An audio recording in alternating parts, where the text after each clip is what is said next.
Saat bertemu dengan DPR, Menteri Kehutanan Raja Juli Antoni menyebut akan mencabut izin pengelolaan hutan terhadap 20 perusahaan.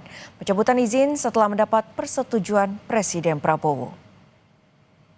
Menelan korban jiwa yang begitu banyak serta Menhub Raja Juli bilang 20 perusahaan tersebut menguasai lahan sekitar 750.000 hektar termasuk di area Sumatera. Menhub menyebut akan mencabut izin 20 perusahaan tersebut setelah mendapat persetujuan Presiden Prabowo. Menhub juga akan melakukan memoratorium izin baru pemanfaatan hutan tanaman dan hutan alam. Kami, Kementerian Kehutanan, setelah nanti mendapatkan persetujuan dari Bapak Presiden akan kembali mencabut izin sekitar 20 PBPH yang bekerja buruk lebih kurang seluas 750.000 hektar di seluruh Indonesia termasuk di 3 provinsi terdampak. Nama perusahaannya, luasan persisnya saya tidak bisa laporkan pada saat ini karena saya harus mendapatkan persetujuan dari Bapak Presiden Prabowo Subianto terlebih dahulu. Bahwa kami akan melakukan rasionalisasi PBPH dan melakukan memoratorium izin baru pemanfaatan hutan tanaman dan hutan alam. Ketua Umum Yayasan Lembaga Bantuan Hukum Indonesia Muhammad Isnur menyesalkan ulah pejabat dan ketiga menteri yaitu Menteri Lingkungan Hidup, Menteri SDM dan Menteri Kehutanan karena menyetujui diam-diam terkait pemberian izin pembukaan hutan di Aceh, Sumatera Utara sampai Sumatera Barat. Kepada jurnalis Kompas TV, Valentina Sitoros di program Kompas Malam, Isnur menyebut pemerintah harus mengakui kesalahan. Presiden Prabowo segera evaluasi menteri, seluruh pejabat yang terlibat dalam persetujuan dan dugaan korupsi pemberian izin lingkungan, juga kepada perusahaan yang terlibat dalam perusahaan lingkungan di Pulau Sumatera. Justru yang pertama harus tanggung jawab adalah pemerintah itu sendiri. Menteri, dirjen-dirjen yang memberikan izin penambangan, izin pembukaan hutan, ya, kemudian izin-izin lainnya pemanfaatan hutan alam, ini harus dipertanggungjawab gitu. Jadi pertama tentu perusahaan-perusahaannya harus dikejar ya, pertanggungjawabannya bukan hanya pidana tapi juga perdata, Mbak. Cabut izinnya dan denda semaksimal mungkin untuk pemulihan alam gitu. Tapi juga para pejabatnya juga sama dong. 3 menteri itu harus bertanggung jawab, Menteri Lingkungan Hidup, ya Menteri SDM dan Menteri Kehutanan. Ini kan kejadian gara-gara mereka tidak melakukan pengawasan ketat. Mereka mendiamkan, mereka menyetujui diam-diam gitu. Nah, apa sanksi buat para pejabat ini yang selama ini dalam temuan-temuan KPK, Mbak, bahkan di dulu GNPSDA, itu erat kaitannya pemberian izin dengan tindak pidana korupsi gitu.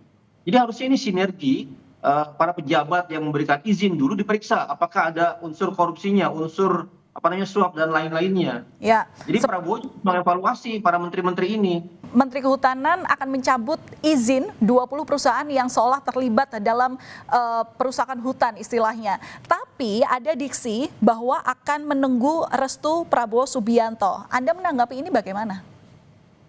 Ya gini, izin itu kan di menteri, Mbak. Ini sangat terlambat gitu. Artinya apa? Artinya penegakan hukum bergantung keputusan politik. Karena penegakan hukum tidak bergantung keputusan politik. Karena yang ngasih izin menteri harusnya menteri yang juga cabut gitu loh. Kenapa harus nunggu presiden gitu. Jadi seolah-olah semuanya di tangan presiden. Kalau itu sangat lambat. Sangat-sangat terlambat. Seperti juga penanganan bencana. Dan kita menyesalkan kan bagaimana Dirjen Gakum KLH sebelumnya juga bilang bahwa ini kayu-kayu lapuk ya. Jadi saya melihat sebenarnya kita mengalami distrust, mengalami ketidakpercayaan kepada pemerintah, kepada menteri, kepada dirjen-dirjennya. Yang menganggap selama ini tidak ada masalah gitu. Bahkan bencana terjadi pun mereka masih bilang ini adalah kayu lapuk ya. Kita melihat ada situasi sebenarnya pendiaman yang sedemikian rupa secara struktural di pemerintah.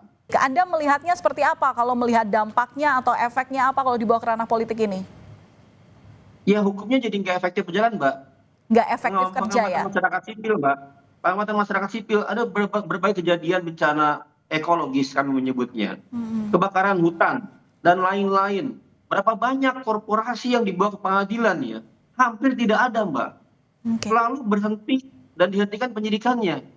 Yang kedua, faktornya adalah pemerintah sendiri yang memperburuk undang-undang lingkungan hidup dengan mengubah di undang-undang cipta kerja.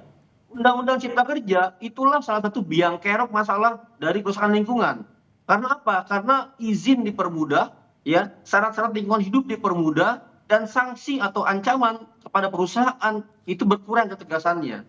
Saran dari Anda agar kasus ini bisa terungkap apa? Pertama, ya harus akui dulu kesalahannya. Prabowo harus evaluasi menteri dan seluruh pejabat yang selama ini terlibat dalam pendiaman, dalam persetujuan, ya dalam segala tindak pidana korupsi pemberian izin lingkungan.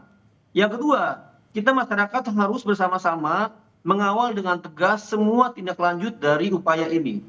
Jadi bukan hanya perusahaan pembakar lingkungan, tapi perusahaan-perusahaan yang melepaskan polutan ke udara dan membuat iklim, ya membuat krisis semakin parah gitu. Ini kalau kemudian dibiarkan, ya krisis iklim nggak ditangani secara serius, bencana siklon ini akan terjadi banyak di Indonesia, bukan hanya di Sumatera gitu.